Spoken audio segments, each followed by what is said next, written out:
చూస్తే మా శ్రీకాంత్ గారికి రేపు ఖచ్చితంగా టికెట్ కన్ఫామ్, ఎమ్మెల్యే టికెట్. అంత చక్కగా ఎక్కడ పార్టీకి డ్యామేజ్ కలగకుండా పార్టీని ఎత్తి నిలబెట్టుకుంటా మాట్లాడుతూ వచ్చాడు. నేను అడుగుతున్నా, ఆ రోజు తెలుగుదేశం పార్టీ రూలింగ్ లో ఉన్నా ఆయన కాంగ్రెస్ పార్టీలో ఉన్నాడు.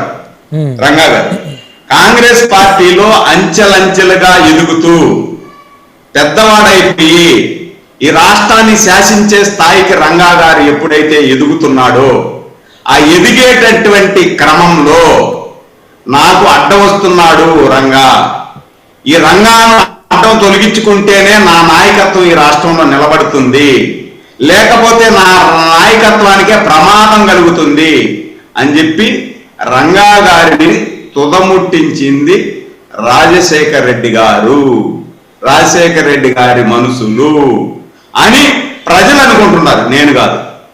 అట్లని చెప్పి ప్రజానీకం అందరూ అనుకుంటున్నారు. అంటే దాని తర్వాత పాపం రంగా గారి సతీమణి ఆమెకు తెలియకుండా మళ్ళా పోటీ చేశారు. పోటీ చేసిన తర్వాత తెలుసుకొని, అయ్యో ఈ పార్టీ నా భర్తను తుదముట్టించిన పార్టీలో నేను ఉండను, రాజకీయాలకు దూరంగా అయిపోతానని వెళ్ళిపోయింది. ఒకటి.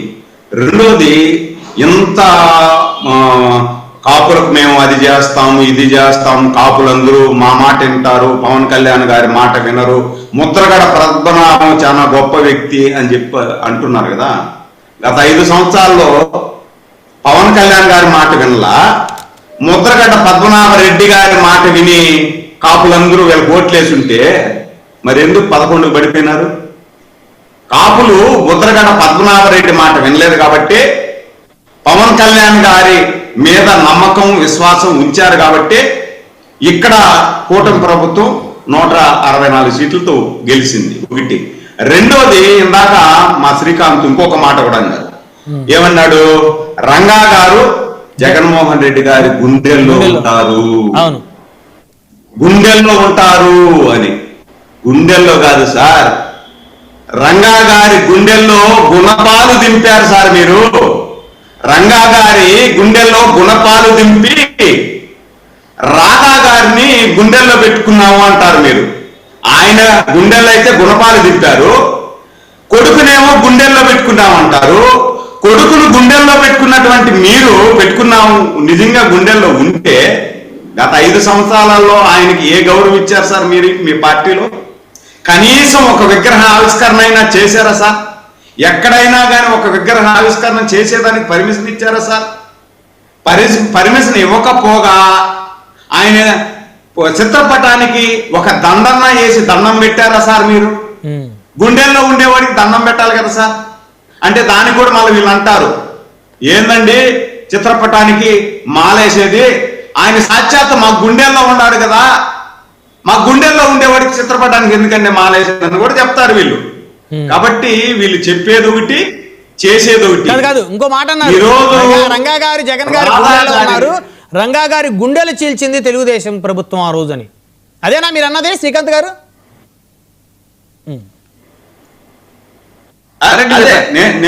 నేను అదే చెప్తున్నాను సార్.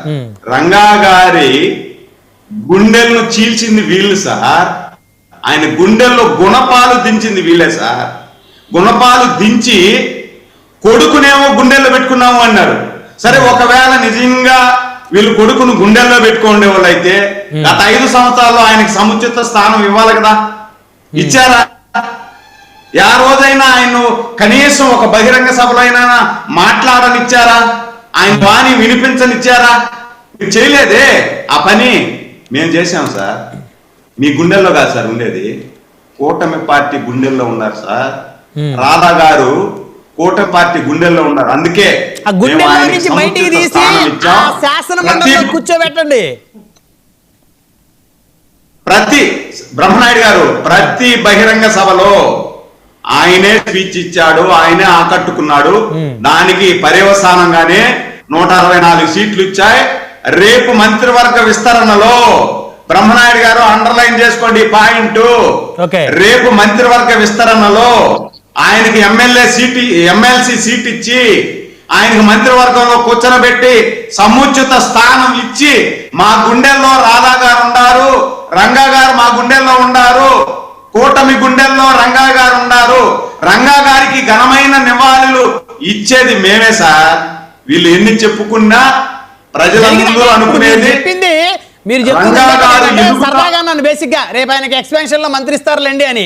అంటే ఎమ్మెల్సీ దాకా ఓకే, కానీ మీరు చాలా పెద్ద స్టేట్మెంట్ మీరు ఇచ్చినటువంటి స్టేట్మెంట్. సార్ బ్రహ్మనాయుడు గారు నేను ఇచ్చిన స్టేట్మెంట్ కి నేను కట్టుబడి ఉన్నా. రేపు ఎక్స్టెన్షన్ లో ఎమ్మెల్సీ ఇచ్చి ఆయన్ని మంత్రివర్గంలో తీసుకోవడం అచ్చర సత్యం. రాసి పెట్టుకోండి.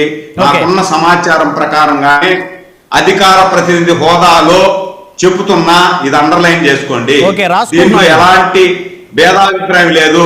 మేము వారికి ఇచ్చేటువంటి గౌరవం రంగా గారికి. సార్ శ్రీకాంత్ గారు డల్ అయిపోయారు మీరు రాధా గారిని కేబినెట్ లో తీసుకుంటున్నాం అంటే వాస్తవం చెప్తున్నా. మా సోదరుడు రాసుకుంటా ఉంటాడు, పాయింట్ రాసుకుంటా ఉంటాడు, మాట్లాడతామని పాయింట్లు. నేను ఉండేది చెప్తున్నా సార్, ఉండేది చెప్తున్నా. మామూలుగా నిజంగా సార్ ఇది నేననేది కాదు సార్, వాస్తవం సార్, నేననేది కాదు సార్. ఆ రోజు ఆయన ఒక రాజకీయ శక్తిగా ఆరంగేటర్ చేసి ఒక రాజకీయ శక్తిగా ఎదిగి ఈ రాష్ట్రంలో ఉన్నత స్థాయికి ఎదుగుతున్నటువంటి క్రమంలో కాంగ్రెస్ పార్టీలో ఆయన ఒక స్థాయికి ఎదిగిపోతున్నాడు. రేపు కాంగ్రెస్ పార్టీ అతనికే ముఖ్యమంత్రి హోదా ఇచ్చే పరిస్థితి ఉంది, ముఖ్యమంత్రి అభ్యర్థిగా ఆయన ప్రొజెక్ట్ చేస్తారు అనే బాధతో కాంగ్రెస్ పార్టీలో ఒక వర్గం ఆయన్ను గుండెల్లో గుణపాలు దింపి ఆయన్ను పంపించేశారు సార్. మళ్ళా ఏదో వాళ్ళ ముఖ్యమంత్రి గారికి ఇంటెలిజెన్స్ వ్యవస్థకి ఎలాంటి ఇన్ఫర్మేషన్ లేదంటారా? అప్పుడు ఎన్టీ రామారావు గారికి కానీ అప్పుడు ఇంటెలిజెన్స్ వ్యవస్థకు కానీ, అంటే కాంగ్రెస్ వాళ్ళు అప్పుడు మహా అయితే వాళ్ళకు 25-30 సీట్లు ఉండుంటాయి. కాంగ్రెస్ పార్టీ 1985లో తక్కువే 24-25 మంది గెలిచారు. అంత పవర్ ఉందా వాళ్ళకి? అధికార పార్టీ తెలుగుదేశం పార్టీ బలమైనటువంటి పార్టీ, బలమైన ముఖ్యమంత్రి ఎన్టీ రామారావు గారు ఆయన కళ్ళు కప్పి ఒక ప్రతిపక్ష ఎమ్మెల్యేని తుదిముట్టించేంత సాహసం ఆ రోజు కాంగ్రెస్ పార్టీ వాళ్ళు చేస్తుంటారు అంటారా? సురేంద్ర నాయుడు గారు మీ చెయ్యి గుండెల మీద పెట్టుకొని చెప్పండి. బ్రహ్మనాయుడు గారు గుండెల మీద చేయబెట్టుకున్నా. ఇప్పుడు 164 సీట్లు సార్ కూటమి ప్రభుత్వానికి ఆంధ్రప్రదేశ్ లో. ఇప్పుడు కూడా వాళ్ళు ఏం చేస్తున్నారు సార్? మా కార్యకర్తలందరినీ రప్పా రప్పా రప్పా అంటున్నారు. అవును. మా అధికారులందరినీ సప్త సముద్రాల అవతలున్న తీసుకొచ్చి శిక్షిస్తామంటున్నారు. మా కార్యకర్తల మీద ట్రోల్ చేస్తున్నారు. కొన్ని దగ్గరలో మా కార్యకర్తలను చంపేస్తున్నారు. అంటే నేనేమంటానంటే, ఒక ఉన్మాదులకి ఇవన్నీ ఏముండవు సార్, భయాలు గేయాలు ఏముండవు ఉన్మాదులకి. మొన్న చూసాం కదా సార్, రప రప అని చెప్పి ఏం చేశారు,